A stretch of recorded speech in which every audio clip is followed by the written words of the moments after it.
नमस्कार दोस्तों, आज हम मुंशी प्रेमचंद जी द्वारा रचित सुप्रसिद्ध कहानी नशा को सुनेंगे। तो आइए सुनते हैं। ईश्वरी एक बड़े जमींदार का लड़का था और मैं एक गरीब क्लर्क था, जिसके पास मेहनत मजूरी के सिवा और कोई जायदाद न थी। हम दोनों में परस्पर बहसें होती रहती थी। मैं जमींदारों की बुराई करता, उन्हें हिंसक पशु और खून चूसने वाली जोक और वृक्षों की चोटी पर फूलने वाला बंझा कहता।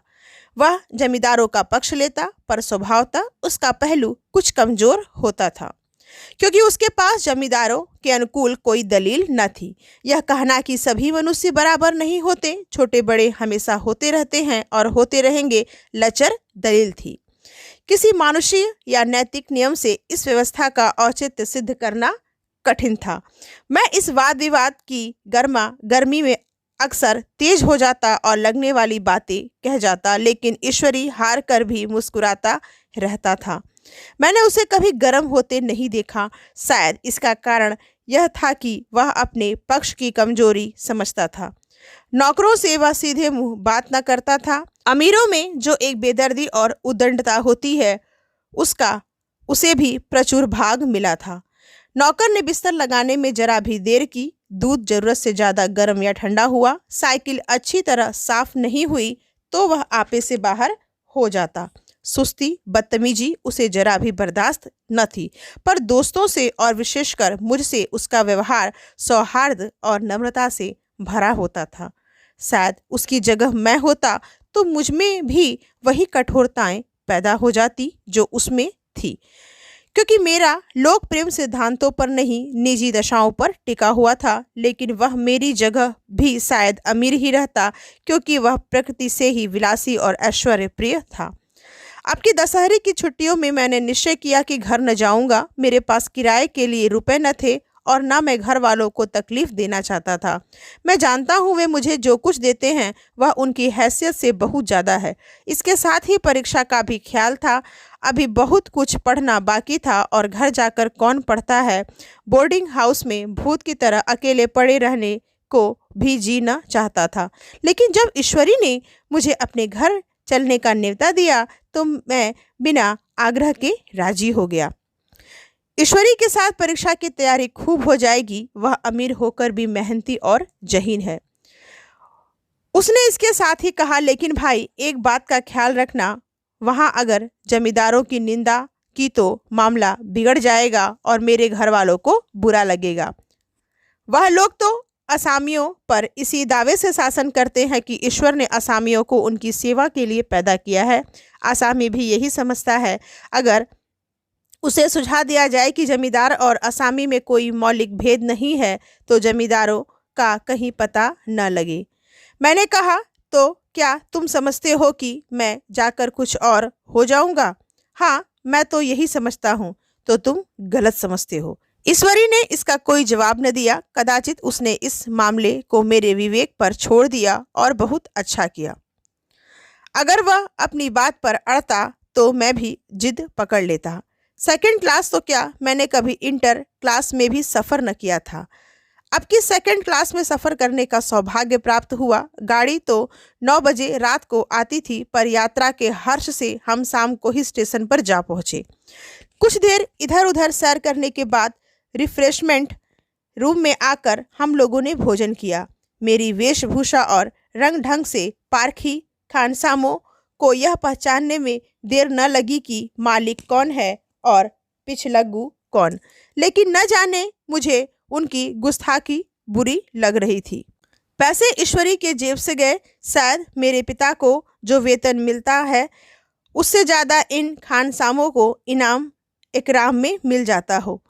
एक अठन्नी तो चलते समय ईश्वरी ही ने दी। फिर भी मैं उन सबों से उसी तत्परता और विनय की प्रतीक्षा करता था जिससे वे ईश्वरी की सेवा कर रहे थे। ईश्वरी के हुक्म पर सब के सब क्यों दौड़ते हैं, लेकिन मैं कोई चीज़ मांगता हूँ तो इतना उत्साह नहीं दिखाते। मुझे भोजन में कुछ स्वाद न मिला। वह भेद मेरे ध्यान को संपूर्ण रूप से अपनी ओर खींचे हुए था। गाड़ी आई, हम दोनों सवार हुए। खानसामों ने ईश्वरी को सलाम किया, मेरी ओर देखा भी नहीं। ईश्वरी ने कहा, कितने जमींदार हैं ये सब? एक हमारे नौकर हैं कि कोई काम करने का ढंग नहीं। मैंने खट्टे मन से कहा, इसी तरह अगर तुम अपने नौकरों को भी 8 आने रोज इनाम दिया करो तो शायद इससे ज़्यादा तमीज़दार हो जाएं। तो क्या तुम समझते हो यह सब केवल इनाम के लालच से इतना अदब करते हैं? जी नहीं, कदापि नहीं। तमीज़ और अदब तो इनके रक्त में मिल गया है। गाड़ी चली, डाक थी। प्रयाग से चली तो प्रतापगढ़ जाकर रुकी। एक आदमी ने हमारा कमरा खोला। मैं तुरंत चिल्ला उठा, दूसरा दर्जा है, सेकंड क्लास है। उस मुसाफिर ने डब्बे के अंदर आकर मेरी और एक विचित्र उपेक्षा की दृष्टि से देखकर कहा, जी हाँ, सेवक भी इतना समझता है, और बीच वाले बर्थ पर बैठ गया। मुझे कितनी लज्जा आई कह नहीं सकता। भोर होते होते हम लोग मुरादाबाद पहुंचे। स्टेशन पर कई आदमी हमारा स्वागत करने के लिए खड़े थे। 2 भद्र पुरुष थे, 5 बेगार। बेगारों ने हमारा लगेज उठाया। दोनों भद्र पुरुष पीछे पीछे चले। एक मुसलमान था, रियासत अली, दूसरा ब्राह्मण था, राम हरख। दोनों ने मेरी और अपरिचित नेत्रों से देखा, मानो कह रहे थे, तुम कौवे होकर हंस के साथ कैसे? रियासत अली ने ईश्वरी से पूछा, यह बाबू साहब क्या आपके साथ पढ़ते हैं? ईश्वरी ने जवाब दिया, हाँ, साथ पढ़ते भी हैं और साथ रहते भी हैं। यूँ कहिए कि आप ही की बदौलत मैं इलाहाबाद पड़ा हुआ हूँ, नहीं कब का लखनऊ चला आया होता। अब कि मैं उन्हें घसीट लाया। इनके घर से कई तार आ चुके थे, मगर मैंने इनकारी जवाब दिलवा दिया। आखिर तार तो अर्जेंट था, जिसकी फीस 4 आने प्रति शब्द है, पर यहाँ से भी उसका जवाब इनकारी ही गया। दोनों सज्जनों ने मेरी ओर चकित नेत्रों से देखा। आतंकित हो जाने की चेष्टा करते हुए जान पड़े। रियासत अली ने अर्धशंका के स्वर में कहा, लेकिन आप बड़े सादे लिबास में रहते हैं। ईश्वरी ने शंका निवारण की, महात्मा गांधी के भक्त हैं साहब, खद्दर के सिवा कुछ पहनते ही नहीं। पुराने सारे कपड़े जला डाले। यो कहो कि राजा हैं। 2.5 लाख सालाना की रियासत है, पर आपकी सूरत देखो तो मालूम होता है कि अनाथालय से पकड़ कर आए हैं। राम हरख बोले, अमीरों का ऐसा स्वभाव बहुत कम देखने में आता है, कोई भाप ही नहीं सकता। रियासत अली ने समर्थन किया, आपने महाराज चांगली को देखा होता तो दांतों उंगली दबाते। एक गाढ़े की मिजई और चमरौधे जूते पहने बाजारों में घुमा करते थे। सुनते हैं एक बार बेगार में पकड़े गए थे और उन्हीं ने 10 लाख से कॉलेज खोल दिया। मैं मन में कटा जा रहा था, पर न जाने क्या बात थी कि यह सफ़ेद झूठ उस वक्त मुझे हास्यास्पद न जान पड़ा। उसके प्रत्येक वाक्य के साथ मानो मैं उस कल्पित वैभव के समीपतर आता जाता था। मैं सहसवार नहीं हूँ। हाँ, लड़कपन में कई बार लद्दू घोड़ों पर सवार हुआ हूँ। यहाँ देखा तो 2 कलारास घोड़े हमारे लिए तैयार खड़े थे। मेरी तो जान ही निकल गई। सवार तो हुआ, पर बोटियां काँप रही थीं। मैंने चेहरे पर सिकन न पड़ने दिया। घोड़े को ईश्वरी के पीछे डाल दिया। खैरियत यह हुई कि ईश्वरी ने घोड़े को तेज न किया, वरना शायद मैं हाथ पांव तुड़वा कर लौटता। संभव है ईश्वरी ने समझ लिया हो कि वह कितने पानी में है। ईश्वरी का घर क्या था? किला था। इमाम बाड़े का सा फाटक, द्वार पर पहरेदार टहलता हुआ, नौकरों का कोई हिसाब नहीं, एक हाथी बंधा हुआ। ईश्वरी ने अपने पिता, चाचा, ताऊ आदि सबसे मेरा परिचय कराया, और मैं उसी अतिशयोक्ति के साथ ऐसी हवा बांधी कि कुछ न पूछिए। नौकर चाकर ही नहीं, घर के लोग भी मेरा सम्मान करने लगे। देहात के जमींदार लाखों का मुनाफा, मगर पुलिस कांस्टेबल को भी अफसर समझने वाले। कई महाशय तो मुझे हुजूर हुजूर कहने लगे। जब जरा एकांत हुआ तो मैंने ईश्वरी से कहा, तुम बड़ी शैतान हो यार, मेरी मिट्टी क्यों पलीद कर रहे हो? ईश्वरी ने सुदृढ़ मुस्कान के साथ कहा, इन गधों के सामने यही चाल जरूरी थी, वरना सीधे मुंह बोलते भी नहीं। जरा देर बाद एक नाई हमारे पांव दबाने आया। कुंवर लोग स्टेशन से आए हैं, थक गए होंगे। ईश्वरी ने मेरी ओर इशारा करके कहा, पहले कुंवर साहब के पांव दबा। मैं चारपाई पर लेटा हुआ था। मेरे जीवन में ऐसा शायद ही कभी हुआ हो कि किसी ने मेरे पांव दबाए हों।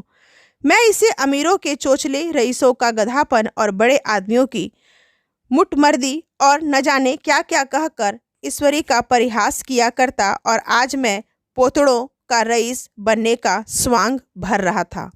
इतने में 10 बज गए। पुरानी सभ्यता के लोग थे। नई रोशनी अभी केवल पहाड़ की चोटी तक पहुंच पाई थी। अंदर से भोजन का बुलावा आया। हम स्नान करने चले। मैं हमेशा अपनी धोती खुद छाट लिया करता हूँ, मगर यहाँ मैंने ईश्वरी की ही भांति अपनी धोती भी छोड़ दी। अपने हाथों अपनी धोती छाटते शर्म आ रही थी। अंदर भोजन करने चले। होटल में जूते पहने मेज पर डटते थे। यहाँ पाँव धोना आवश्यक था। कहार पानी लिए खड़ा था। ईश्वरी ने पाँव बढ़ा दिए। कहार ने उसके पाँव धोए। मैंने भी पाँव बढ़ा दिए। कहार ने मेरे भी पाँव धोए।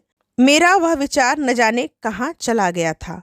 सोचा था वहां देहात में एकाग्र होकर खूब पढ़ेंगे, पर वहां सारा दिन सैर सपाटे में कट जाता था।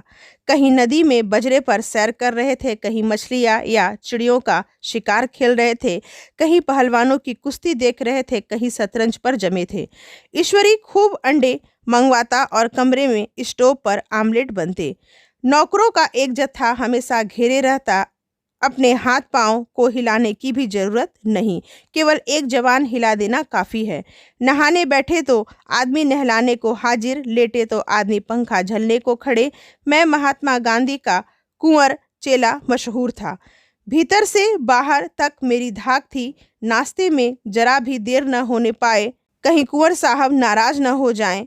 बिछावन ठीक समय पर लग जाए। कुंवर साहब के सोने का समय आ गया। मैं ईश्वरी से भी ज्यादा नाजुक दिमाग बन गया था, या बनने पर मजबूर किया गया था। ईश्वरी अपने हाथ से बिस्तर बिछा ले, लेकिन कुंवर मेहमान अपने हाथों से कैसे अपना बिछावन बिछा सकते हैं? उनकी महानता में बट्टा लग जाएगा। एक दिन सचमुच यही बात हो गई। ईश्वरी घर में थे। शायद अपनी माता से कुछ बातचीत करने में देर हो गई। यहाँ 10 बज गए। मेरी आंखें नींद से झपक रही थी, मगर बिस्तर कैसे लगाऊं? कुंवर जो ठहरा। कोई 11:30 बजे महरा आया। बड़ा मुहलग्गा नौकर था। घर के धंधों में मेरा बिस्तर लगाने की उसे सुधि न रही। अब जो याद आई तो भागा हुआ आया। मैंने ऐसी डांट लगाई कि उसने भी याद किया होगा। ईश्वरी मेरी डांट सुनकर बाहर निकल आया और बोला, तुमने बहुत अच्छा किया। यह सब हरामखोर इसी व्यवहार के योग्य है। इसी तरह ईश्वरी एक दिन एक जगह दावत में गया हुआ था। शाम हो गई, पर लैंप न जला। लैंप मेज पर रखा हुआ था। दिया सलाई भी वही थी, लेकिन ईश्वरी खुद कभी लैंप नहीं जलाता। फिर कुंवर साहब कैसे जलाए? मैं झुंझला रहा था। समाचार पत्र आया रखा हुआ था। जी उधर लगा हुआ था, पर लैंप नदारद। देवयोग उसी वक्त मुंशी रियासत अली आ निकले। मैं उन्हीं पर उबल पड़ा। ऐसी फटकार लगाई कि बेचारा उल्लू हो गया। तुम लोगों को इतनी फिक्र भी नहीं कि लैंप जलवा दो। मालूम नहीं ऐसे कामचोर आदमियों का यहाँ कैसे गुजारा होता है। मेरे यहाँ घंटे भर निर्वाहन न होता। रियासत अली ने कांपते हुए हाथों से लैंप जला दिया। वहाँ एक ठाकुर अक्सर आया करता था। कुछ मनचला आदमी था। महात्मा गांधी का परम भक्त। मुझे महात्मा जी का चेला समझकर मेरा लिहाज करता था, पर मुझसे कुछ पूछते संकोच करता था। एक दिन मुझे अकेला देखकर आया और हाथ बांधकर बोला, सरकार तो गांधी बाबा के चेले हैं ना? लोग कहते हैं कि यहाँ सुराज हो जाएगा तो जमींदार न रहेंगे। मैंने शान जमाई, जमींदार के रहने की जरूरत ही क्या? यहाँ लोग गरीबों का खून चूसने के सिवा और क्या करते हैं? ठाकुर ने फिर पूछा, तो क्या सरकार सब जमींदारों की जमीन छीन ली जाएगी? मैंने कहा, बहुत से लोग खुशी से दे देंगे। जो लोग खुशी से न देंगे उनकी जमीन छीनने ही पड़ेगी। हम लोग तो तैयार बैठे हुए हैं। जो ही स्वराज हुआ, अपने सारे इलाके असामियों के नाम हिब्बा कर देंगे। मैं कुर्सी पर पांव लटकाए बैठा था। ठाकुर मेरे पांव दबाने लगा, फिर बोला, आजकल जमींदार लोग बड़ा जुल्म करते हैं सरकार। हमें भी हुजूर अपने इलाके में थोड़ी सी जमीन दे दें तो चलकर वहीं आपकी सेवा में रहें। मैंने कहा, अभी तो मेरा कोई अख्तियार नहीं है भाई, लेकिन जो ही अख्तियार मिला तो सबसे पहले तुम्हें बुलाऊंगा। तुम्हें मोटर ड्राइवरी सिखाकर अपना ड्राइवर बना लूँगा। सुना उस दिन ठाकुर ने खूब भंग पी और अपनी स्त्री को खूब पिटा और गांव के महाजन से लड़ने पर तैयार हो गया। छुट्टी इस तरह तमाम हुई और हम फिर प्रयाग चले। गांव के बहुत से लोग हम लोगों को पहुंचाने आए। ठाकुर तो हमारे साथ स्टेशन तक आया। मैंने भी अपना पाठ खूब सफाई से खेला और अपनी कुबेरोचित विनय और देवत्व की मुहर हरेक हृदय पर लगा दी। जी तो चाहता था हरेक को अच्छा इनाम दूं, लेकिन यह सामर्थ्य कहाँ थी। वापस टिकट था ही, केवल गाड़ी में बैठना था, पर गाड़ी आई तो ठसाठस भरी हुई। दुर्गा पूजा की छुट्टियां भोग कर सभी लोग लौट रहे थे। सेकंड क्लास में तिल रखने की जगह नहीं। इंटर क्लास की हालत उससे भी बदतर। यह आखिरी गाड़ी थी, किसी तरह रुक न सकते थे। बड़ी मुश्किल से तीसरे दर्जे में जगह मिली। हमारे ऐश्वर्य ने वहां अपना रंग जमा लिया, मगर मुझे उसमें बैठना बुरा लग रहा था। आए थे आराम से, लेटे लेटे जा रहे थे सिकुड़े हुए। पहलू बदलने की भी जगह न थी। कई आदमी पढ़े लिखे भी थे, आपस में अंग्रेजी राज्य की तारीफ करते जा रहे थे। एक महाशय बोले, ऐसा न्याय तो कभी राज्य में नहीं देखा। छोटे बड़े सब बराबर। राजा भी किसी पर अन्याय करे तो अदालत उसकी भी गर्दन दबा देती है। दूसरे सज्जन ने समर्थन किया, अरे साहब, आप खुद बादशाह पर दावा कर सकते हैं, अदालत में बादशाह पर डिग्री हो जाती है।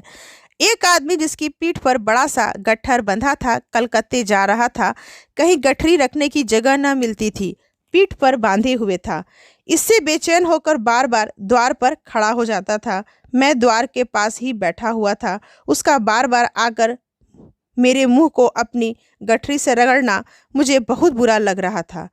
एक तो हवा यूं ही कम थी, दूसरे उस गवार का आकर मेरे मुंह पर खड़ा हो जाना मानो मेरा गला दबाना था। मैं कुछ देर जब्त किए बैठा रहा। एकाएक मुझे क्रोध आ गया। मैंने उसे पकड़कर ढकेल दिया और 2 तमाचे जोर जोर से लगाए। उसने आंखें निकाल कर कहा, क्यों मारते हो बाबूजी, हमने भी किराया दिया है। मैंने उठकर 2-3 तमाचे और जड़ दिए। गाड़ी में तूफान आ गया। चारों ओर से मुझ पर बौछार पड़ने लगी। अगर इतने नाजुक मिजाज हो तो अव्वल दर्जे में क्यों नहीं बैठते। कोई बड़ा आदमी होगा तो अपने घर का होगा, मुझे इस तरह मारते तो दिखा देता। क्या कसूर किया था बेचारे ने। गाड़ी में सांस लेने की जगह नहीं। खिड़की पर जरा सांस लेने खड़ा हो गया तो उस पर इतना क्रोध। अमीर होकर क्या आदमी अपनी इंसानियत बिल्कुल खो देता है। यह भी अंग्रेजी राज्य है जिसका आप बखान कर रहे थे। एक ग्रामीण बोला, दफ्तरन माँ घुसन तो पावत नहीं, उस पर इतना मिजाज। ईश्वरी ने अंग्रेजी में कहा, what and I don't you are bead. और मेरा नशा कुछ कुछ उतरता हुआ मालूम होता था। तो दोस्तों, यह कहानी आपको कैसी लगी कमेंट करके ज़रूर बताएं, और अगर आप मेरे चैनल पर नए हैं तो चैनल को सब्सक्राइब करें और वीडियो को लाइक करें। जल्द मिलते हैं दूसरे वीडियो में, तब तक के लिए धन्यवाद। जय हिंदी, जय भारत।